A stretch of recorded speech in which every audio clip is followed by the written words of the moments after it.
So there's a few different ways to do this. This is probably the most dangerous. You probably want to have chaps and a tourniquet and all that sort of fun stuff, but all I got are gloves and these earmuffs, but we're going to do it anyway. Alright, so you got your chainsaw. You want to make sure your chainsaw is all good to go.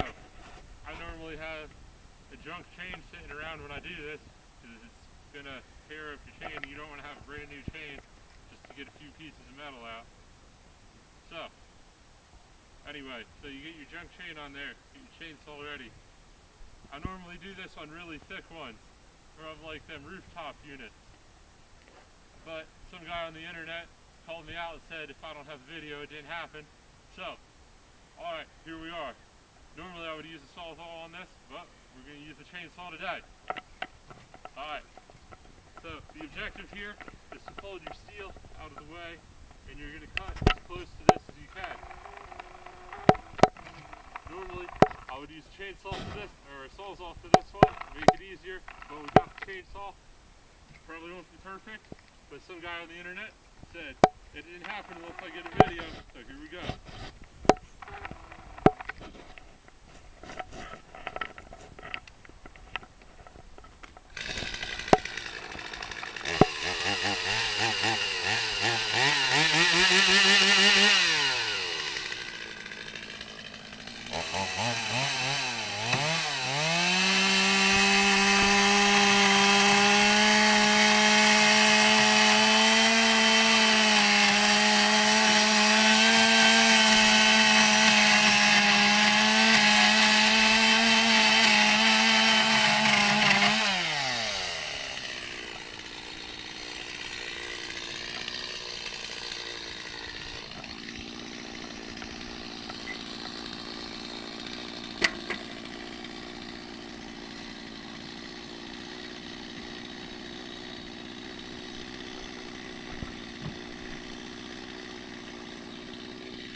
Alright, so now we got the all the steel cut off of here.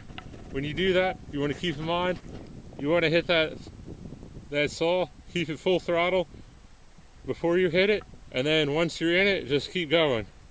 Once you stop or hit it like half throttle or half-assed, that's when it's going to kick back on you. You really don't want it to kick back, that could be a bad day. So, what we got here is our finished thing here. We got this one, I cut real close to the steel, so these things should just pop right off like that. You got your number 2 copper here, and then you can separate that from the steel. If you don't get close to that steel like this one, which I purposely did, you're gonna have a really hard time getting these things off of here. So if you get one like this, some yards will have a separate price for this, probably like 10-20 cents a pound, and in my opinion it's worth it just to get rid of it like that. These ones here where the copper is real easy to get off. I normally just start plucking the copper away and you know, get a big pile of it, throw it in a bucket and take it in like that. So what we got here is that's some of the steel and crap. Then we got some other crap over here. And that's what we're gonna go take to the junkyard today. We're gonna go figure out what we get for that. Just some scrap air conditioner unit. Prices are pretty low right now, but it's still worth it, I think. Real quick before we go, we're gonna take a look at the saw I'm using. It's a Stihl MS250. Says it over here on the side right there. MS250. And then it's an 18-inch bar, and this is after I cut it, and I don't know if you can see, but it really did not damage the chain all that much. But I would still recommend having a junk dirt chain, and it actually feels like it almost sharpened it a little bit, but still don't want to take no chances with a brand new chain. If you know how to sharpen that yourself, it'll take about like 10 more minutes, 5 to 10 minutes. It'll be good to go. Start cutting through wood again.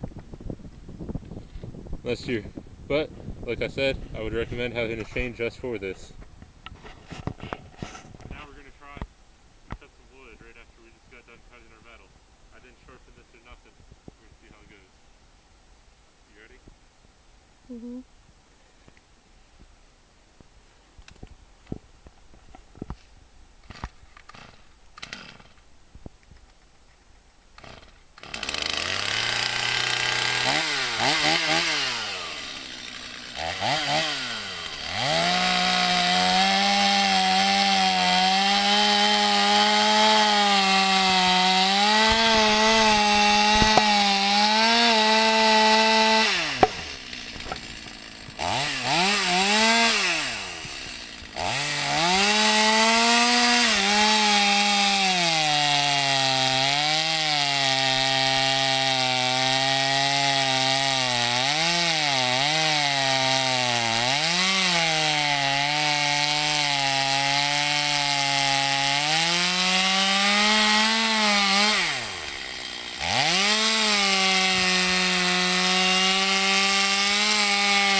Alright, so conclusion. That's all. Right after cutting the aluminum copper coils, it did make it through the tree. I don't know what kind of tree that is, but that's like the sawdust that it was making. It's not the sharpest, but it made it through. So it can be done.